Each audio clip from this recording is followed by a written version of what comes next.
Laurent Bazin vous informe sur Europe 1. Avec ou sans moteur, les incivilités explosent dans les rues des grandes villes et les premières victimes sont souvent les vélos. Quand je dis victimes, c'est au sens strict, c'est-à-dire sont les cyclistes. 172 morts l'an dernier, c'est un des chiffres chocs du documentaire que vous consacrez ce soir au sujet d'un envoyé spécial sur France 2. Donc quand j'ai dit ça, vous avez reconnu Élise Lucet, évidemment. Bonsoir Élise, et merci d'être avec nous. Qui est le méchant de l'affaire? A-t-on voulu changer la ville trop vite? On va se poser les questions ce soir. Pierre Chasseret est également avec nous. Bonsoir Pierre Chasseret. Bonsoir. De 40 millions d'automobilistes en ligne avec nous depuis Rouen. Et puis vous me dites évidemment au 39-21 les incivilités que vous constatez, vous, qu'elles soient le fait des autos, des motos ou des vélos qui ne sont pas toujours absolument intacts ou indemnes de reproches. Exempts de reproches. Merci Élise. Un des moments très forts de votre reportage ce soir, c'est le témoignage de Marie. Oui. Marie vous raconte son accident. C'était il y a 2 ans. Elle était à vélo dans Paris quand un poids lourd lui a coupé la route. Quand je passe au vert, en fait, le camion qui est à côté de moi décide de couper à droite. Et en fait, il prend large et il se rabat sur moi. Et moi, j'ai juste le temps de voir qu'à l'arrière, derrière moi, il y a une masse blanche qui s'abat sur moi. Et le vélo est projeté et il roule sur mes 2 jambes et sur ma main. Et, la roue arrière s'est arrêtée à 1,50 m de mon torse. Ma vie s'est jouée à un quart de seconde. Alors c'est évidemment un témoignage dramatique. Elle est dans quelle situation déjà, Marie, elle a eu à l'heure où nous cet parlons? accident il y a 2 ans. Elle a repris son travail. Elle est ingénieure et elle travaille 1 jour sur 2 parce qu'elle doit continuer à faire de la rééducation. Et puis on voit dans le reportage qu'elle a surtout un vrai traumatisme psychologique. C'est-à-dire que dès qu'elle entend un bus ou un camion arriver dans la rue, elle se crispe immédiatement et elle revit l'accident quasiment à chaque fois qu'elle se balade dans la rue. Donc c'est très difficile pour elle. Ça veut dire que c'est une pression que subissent les cyclistes en ville? Oui, mais il y a les deux. Qu'ils ont intégré? Oui, mais il y a les deux. Très franchement, nous, ce qu'on a voulu démontrer dans ce reportage, c'est que la pression, elle vient un peu de tout le monde. Parce que, objectivement, aujourd'hui, un véhicule sur 5 est un 2 roues dans les heures de pointe, par exemple à Paris, mais aussi dans toutes les grandes villes. Donc, il faut que cohabitent côte à côte des vélos, des 2 roues motorisées, des voitures, des camions, des bus. Et le bitume devient une jungle. Mais ce qui me frappe beaucoup dans votre documentaire, dans votre reportage, c'est que ça s'engueule.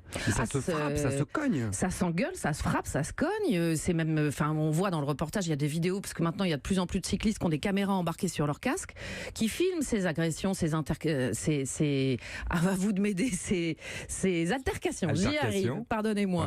Ouais. Et donc, bah oui, c'est d'une grande violence parce que les cyclistes ne supportent pas que, effectivement, dans les voies qui leur sont réservées, dans les pistes cyclables, il y ait énormément de 2 roues motorisées.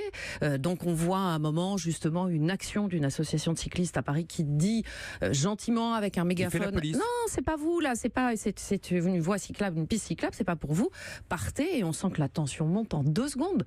Même il y a un bus qui manque à un moment de renverser, en tout cas de pousser le jeune homme qui a le mégaphone en disant juste respectez la piste cyclable. Écoutez-le par exemple, j'allais dire ce commando pour faire respecter les voies cyclables, mais c'est un peu ça. Écoutez-le, c'est dans votre documentaire, je crois qu'on a cet extrait sonore.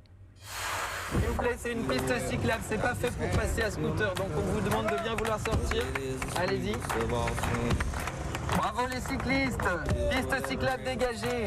Il faut faire respecter vos droits. Alors ce qui est assez frappant, c'est que maintenant on met en ligne les incivilités filmées sur son portable. Il y a pratiquement une chaîne YouTube qui sert à ça. Oui, enfin c'est effectivement de la dénonciation, mais je pense que c'est balance ton chauffard. Un peu, mais vous savez, on avait Marion Rousse sur le plateau et on l'aura ce soir. C'est une cycliste professionnelle. Elle dit attention, il y a des chauffards, il y a des cyclards aussi.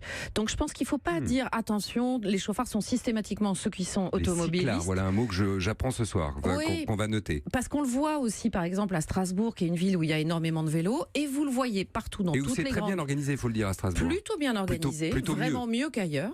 Et on le voit dans toutes les grandes villes de France, y compris même dans les villes moyennes. Il y a beaucoup de cyclistes qui grillent les feux rouges, enfin qui font n'importe quoi, parce qu'ils se sentent libres, disent-ils, un peu invincibles, il peut rien leur arriver parce qu'ils roulent pas très vite.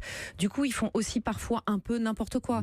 Donc le but du reportage, c'est pas de dire oh là là, il y a les méchants automobilistes, il y a les gentils cyclistes. Oui, il y a des problèmes parce que les pistes cyclables par exemple, ne sont pas respectées et qu'il n'y en a pas assez à Paris, par exemple, il n'y en a pas assez. Elles ne sont pas réservées aux cyclistes, elles ne sont pas protégées. Mais il y a aussi des cyclistes qui font carrément n'importe quoi. On voit à un moment devant nous un cycliste qui grille 4 feux rouges. Il a les motards de la police derrière lui, et 1, et 2, et 3, et 4, plus les écouteurs, plus... Il est interpellé ou pas du tout? Oui, mais bon, oui, lui, il est interpellé et il aura effectivement une amende assez importante de 135 Mais ce qui est euros. frappant, Pierre Chasseret, qui nous écoutait, je suis sûr, avec attention, cyclard, chauffard, on va pas essayer d'arbitrer ça, vous le ferez au 39-21 juste après la pause, mais il y a un code de la route pour tout le monde et on a l'impression que chacun le respecte à sa manière. Oui, c'est ça, mais il y a aussi des bons cyclistes et puis des bons automobilistes, quoi. Ça me paraît évident. En fait, je crois que Élise Lucet a très bien résumé le problème. C'est qu'on a une ville pour l'instant qui n'est pas encore adaptée. C'est-à-dire qu'on n'a pas encore les équipements nécessaires pour sécuriser le cycliste en ville. Je suis allé en voyage d'études à Copenhague, j'ai voulu voir comment ça se passait dans la ville, paradis du vélo. Et je me suis rendu compte que c'est aussi le paradis de la voiture. Pourquoi ? Parce qu'on a su créer des aménagements pour chacun intelligemment. Quand il manquait de l'espace sur la voirie, on en a pris aussi sur le trottoir quand il était trop large. Et lorsque, par exemple, il y avait largement de la place sur la voirie, eh bien, on en a pris une partie pour les cyclistes en la sécurisant. Ça fonctionne. Ce qui fonctionne, c'est une intelligence et ne pas donner l'impression qu'il y a une politique anti-automobiliste ou anti-cycliste. Vous êtes reparti sur la mairie de Paris quand vous dites ça ? Oui, évidemment, je pense à la mairie de Paris, mais je ne peux pas penser autrement, puisqu'on est toujours dans des postures politiques qui visent à taper sur les voitures. Maintenant, ce qui serait intéressant, c'est de passer à un autre schéma, à un schéma un petit peu plus intelligent, où on admet qu'il faut faire cohabiter tout le monde, et il n'y aura qu'une route, le plus grand réseau social de France, où on est des millions à se croiser, qu'on soit à 2 roues, à 4, à 3, et même piétons, et il faut des trottoirs aussi. Voilà. Avant de marquer une pause, je voudrais prendre Daniel qui nous appelle au 39-21. Bonsoir Daniel. Bonsoir. Vous êtes motard, je crois, vous avez 50 ans. Tout à fait, oui. Et votre expérience, c'est quoi pour le coup de la cohabitation avec les vélos, ou peut-être avec les autos d'ailleurs, hein ? Écoutez, au risque de vous décevoir, pour moi, ça se passe plutôt bien, quoi. Avec un peu de civisme, mais en faisant un peu attention aux autres, j'ai assez rarement des problèmes. Vous croisez des cyclards, vous ? Tous les jours. Des cyclards, j'ai bien dit. Ah oui, d'accord, ok. Comme des chauffards, comme des motards, les incivilités, c'est partout. Et je pense ça donne quoi, par exemple ? Les défauts de clignotants, les cyclistes qui se faufilent, qui font pas attention, qui regardent pas, les piétons aussi, les 2 roues c'est pareil, enfin tout le monde a sa part, quoi. Donc il faut pas compter sur les autres pour faire attention à soi. Moi je le sais, en moto on est vulnérable. C'est d'abord démarche personnelle, quoi. Il faut faire attention à soi et aux autres. C'est aussi simple que ça. Merci Daniel de votre appel. Ça met le point, ça vous permet d'appeler vous aussi au 39-21. On marque une pause. On verra qu'en Suisse, il y a une politique de prévention assez cash à destination notamment des vélos, pas faire n'importe quoi. Absolument. Et puis on parlera évidemment avec les auditeurs qui souhaitent intervenir. Et vous êtes très nombreux au 39-21. Je vois ça sur mon petit écran. Tout de suite. Pour intervenir sur Europe 1, appelez le 39-21. 50 centimes la minute. Je suis le bon plan Castorama et j'ai une super idée cadeau pour la fête des mères, n'est-ce pas les copains ? Oui ! Et oui, jusqu'au 28 mai, la super idée à prix promo chez Casto, c'est le lot de 2 bains de soleil inclinables, empilables, pliables et la table basse Fidji à 89 € seulement. Le plus dur, c'est de choisir entre blanc, taupe et anthracite. Mais c'est seulement jusqu'au 28 mai, alors c'est le moment ou jamais de faire briller les yeux des mamans. Castorama, ensemble on peut tout faire. En polypropylène, produit en quantité limitée, ouverture exceptionnelle de certains magasins ce dimanche, liste sur castorama.fr.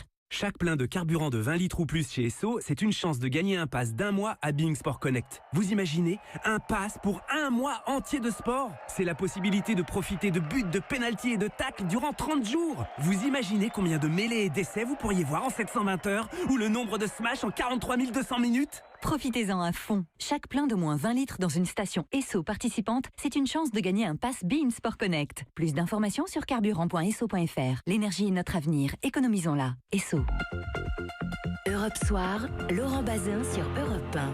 On est en compagnie d'Élise Lucet qui, dans Envoyé spécial ce soir, s'attaque à la guerre du bitume entre vélo, auto et moto. Et on a vu que c'était compliqué, que ça frottait beaucoup, c'est le moins qu'on puisse dire. Et je le rappelle, ce chiffre, parce qu'il est terrible, 172 morts, 172 cyclistes tués l'an dernier en ville. Ça semble un chiffre tout à fait incroyable quand on sait qu'on roule à quoi, 10, 12, 15 km/h à vélo. C'est votre cas, Stéphane, je crois. Vous roulez à vélo, vous, du côté de Strasbourg. Non, je ne roule pas à vélo. Moi, c'est l'inverse. Je suis l'automobiliste. D'accord, allez-y. L'automobiliste, et je suis un professionnel de la route. Je suis toute la journée sur l'agglomération strasbourgeoise. Je fais environ entre 200 et 250 km sur l'agglomération. Strasbourg étant la première ville piste cyclable de France, tout est prévu avec tous les aménagements. Et qu'est-ce que vous ne voyez pas ? Notamment sur les trottoirs, hein, c'est ça qui est assez frappant. Oui. Pour ceux qui n'ont pas Strasbourg en tête ou qui ne l'ont pas visité récemment. Vraiment, tout est très bien fait. Et qu'est-ce que vous ne voyez pas en permanence ? La désinvolture totale des cyclistes. Il y a des belles pistes cyclables, mais vraiment tout est fait pour que vous puissiez rouler en toute tranquillité. Les cyclistes se mettent devant les voitures où il y a juste la place d'une voiture sur la chaussée, si ce n'est pas le bus qui est entre le vélo et le trottoir, où les cyclistes brûlent les feux sans s'arrêter. Vous le verrez dans le reportage de ce soir, hein, parce que alors on est allé tourner à Strasbourg et effectivement, vous avez raison, on constate ça. On voit des cyclistes qui passent au feu rouge et qui sont totalement désinvoltes par rapport au code de la route, alors qu'ils ont, et vous avez raison de le dire, un très bel équipement dans la ville de Strasbourg. Paris, par exemple, n'est que 7e, là où Strasbourg est la première ville de France en équipement. Dernière, je crois. Oui, absolument. Et donc là, on se dit que c'est dommage, quoi. Ils ont tout l'équipement nécessaire et effectivement, il y a de la désinvolture. Vous avez raison de le dire. Merci beaucoup Stéphane. Marc, bonsoir, de Belfort. Alors c'est vous le cycliste, Marc? Oui, c'est moi. Depuis 20 ans, si je lis bien la fiche. Et vous faites beaucoup de kilomètres, puisque vous faites 10 à 20 000 kilomètres par an à vélo. Oui, à peu près, oui, c'est ça, oui. Déjà eu des problèmes d'incivilité ou d'accident d'ailleurs? L'incivilité, oui, accident, je me suis déjà fait renverser dans un rond-point par une voiture qui n'a pas respecté la priorité. Et puis l'incivilité, c'est sans arrêt, parce que en fait, quand on est cycliste, alors moi je ne parle pas de cyclisme en ville, en fait, je fais beaucoup de cyclisme sur route à l'extérieur des villes. Et quand on est cycliste, on gêne la progression des voitures, donc les gens, il y a beaucoup de gens qui s'amusent à vous raser. Pour vous faire peur, pour vous faire vous rabattre, c'est ça? Oui, pour vous faire peur, pour vous faire vous rabattre, parce qu'ils ne supportent pas que vous soyez le moindre obstacle. Je suis sûr que vous êtes pris des rétros dans le bras ou... Moi pas, mais j'ai déjà vu des amis qui se sont pris des rétros, oui. On peut tomber, on peut... Je pense que s'il y avait un petit peu moins de... Si les gens se lâchaient un peu, je pense qu'ils en viendraient presque à faire consciemment. Enfin, je veux dire. Mais on le voit dans le reportage d'Élise ce soir sur France 2. On voit quelqu'un balancer un cycliste. Ah non, mais c'est fou. Enfin, franchement, c'est une scène incroyable.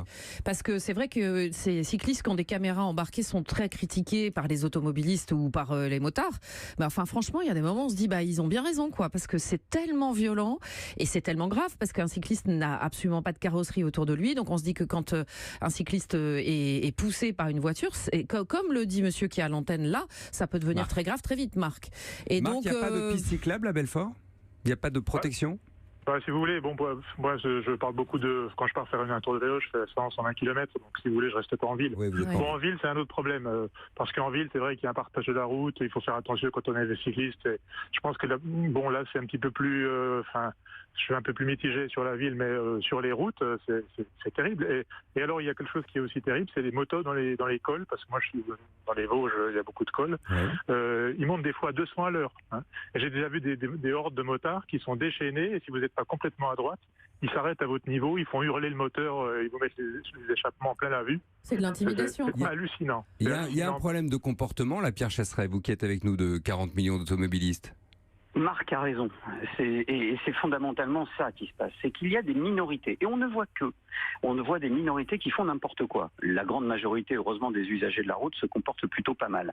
La grande différence entre le cycliste, le mauvais cycliste, et l'automobiliste, c'est qu'il y en a un qui est victime à tous les coups et l'autre qui tape à tous les coups. Donc ce qu'il va falloir, c'est un peu regarder et prendre exemple sur nos voisins européens. Moi, je vais revenir sur cet exemple. Je parlais tout à l'heure du Danemark en ville à Copenhague. Je vous parlais du Danemark hors agglomération. Et là, Marc, ça va vous parler, puisque si vous faites du vélo hors agglomération, vous allez bien comprendre. Au Danemark, sur toutes les routes secondaires, vous avez une voie cyclable en marge de la route. Attention, elle n'est pas collée à la route, elle est sur le terre-plein, vous comptez 2 mètres, 2 mètres 50, et ensuite vous avez une piste. Cet aménagement a été imaginé pour pouvoir donner de l'espace sécurisé au vélo, pour aussi créer un univers un peu familial, parce que je vous mets au défi d'aller faire du vélo sur certaines routes départementales avec vos enfants, c'est quand même extrêmement dangereux. Eh bien, cette vision politique qu'a eu le Danemark pour faire du vélo, pour faire avec le vélo un programme d'extension un petit peu de l'usage, eh bien ça a fonctionné parce qu'on a adapté la route aux usages. Tant qu'on dira à des cyclistes en ville, vous avez qu'à rouler dans la voie du bus, moi ça me paraît, enfin je sais pas ce que vous en pensez Élise, mais vraiment dire à un cycliste rouler dans la voie de bus, vous êtes en parfaite sécurité, je ne comprends pas. C'est ce qu'on a fait à Paris il y a 15 ans avant de faire des voies cyclables. cyclable. C'est impossible. Et pardonnez-moi, je recite Marion Rousse très rapidement, qui est donc championne de France 2012 de cyclisme, qui était sur notre plateau. Elle cite aussi en exemple les Pays-Bas et la Belgique, où elle dit mais il n'y a aucun souci, moi j'emmènerai faire mes enfants faire du vélo dans ces pays-là. Mais en France, elle le dit très clairement, elle a commencé le vélo à 6 ans. Si aujourd'hui j'avais un enfant de 6 ans, une fille de 6 ans ou un garçon, je lui dirais ne fais pas de vélo. Je voudrais citer Renan qui nous a appelé tout à l'heure de Ploermel. Il faut que je rechausse mes lunettes pour ça. Je suis agriculteur, je me déplace souvent en engin, donc agricole bien sûr. J'ai remarqué que les cyclistes sont souvent là pour flâner, ils prennent toute la route, ils bloquent souvent les gens dans les montées. Vous voyez que c'est pas qu'en ville notre histoire. Et puis Patrick de Pézarches, je fais 30 000 km par an sur Paris, c'est une horreur, les cyclistes sont horribles, il faut leur apprendre à respecter le code de la route. Donc là, il faut apprendre les uns des autres. Et ce soir, vous nous aidez à ça. Merci beaucoup Élise Lucet, ce sera sur France 2. Envoyé spécial donc à partir de 20h55. Merci infiniment. Merci d'être venu nous voir et merci à tous. Merci Pierre Chasseret également de 40 millions d'automobilistes, à Renan, à Marc et également à Stéphane qui nous appelait de Strasbourg tout à l'heure.